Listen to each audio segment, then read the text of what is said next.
آزادی اون بیرون نیست. آزادی یعنی تو جرأت کنی با احساست روبرو بشی. به کانال مدیتیشن تراپی خوش اومدی. اینجا جاییه برای آشتی با خودت، برای لمس حقیقت درونت. امروز با هم وارد مدیتیشنی میشیم که ممکنه زندگی تو از درون تغییر بده.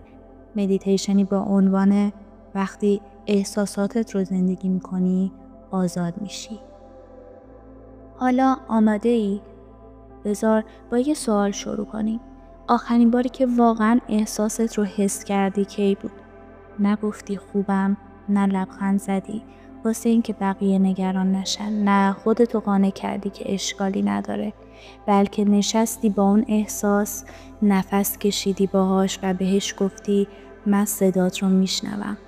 حالا همین الان یه جای آروم رو برای خودت پیدا کن. بشین یا دراز بکش. بدنتو رها کن. چشمات رو ببند و نفس بکش. آروم، آرومتر.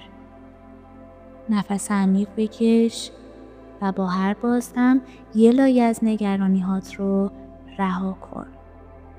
تصور کن تو توی یه اتاق تاریک ایستادی و احساساتت پشت یه در بسته زندانیه. یه در قدیمی که روش نوشته احساساتی که نادیده گرفته شدن. با هر دم و بازدم به اون در نزدیک تر شو.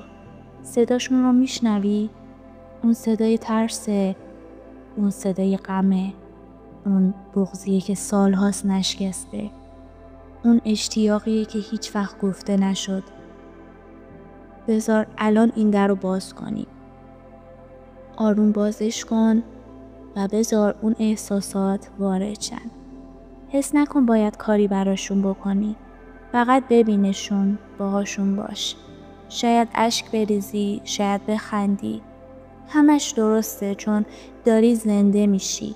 همین احساساتی که تو رو انسان میکنن.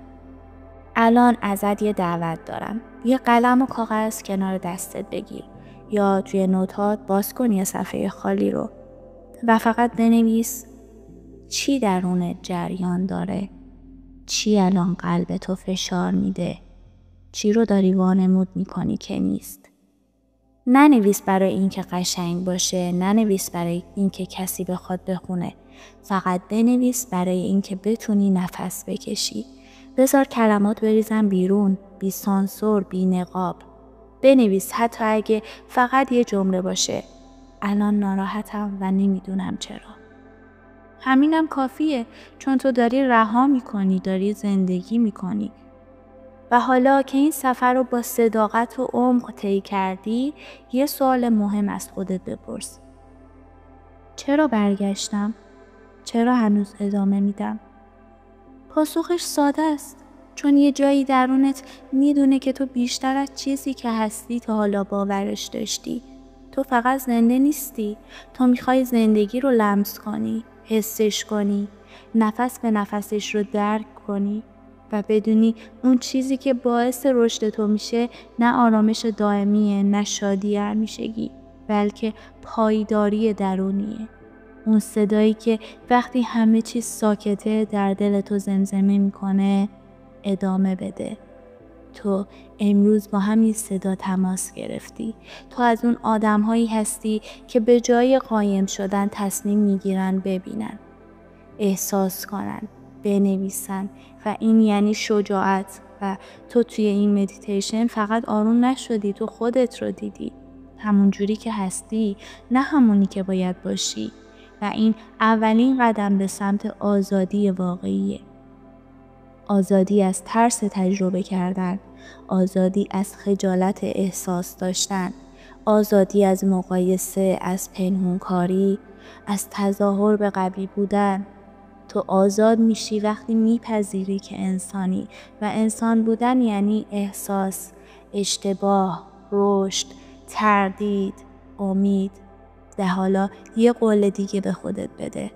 من ادامه میدم حتی اگه گاهی فراموش کنم، حتی اگه گاهی عقب برم، چون من میدونم که مسیر ارزشمندتر از رسیدنه. هر روز فقط 5 دقیقه برگرد به این فضا. دوباره بنویس، دوباره نفس بکش، دوباره ببین.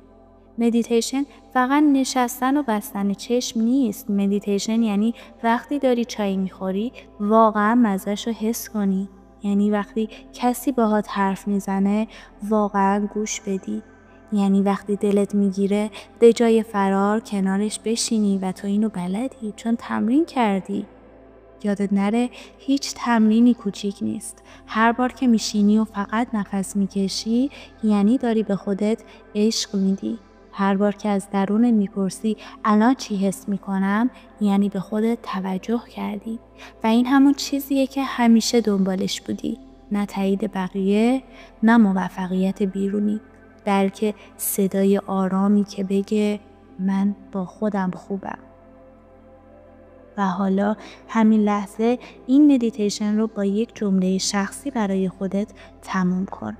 بلند بگو یا آروم بنویس: من آماده ام زندگیم رو همونطوری که هست زندگی کنم با تمام احساساتش.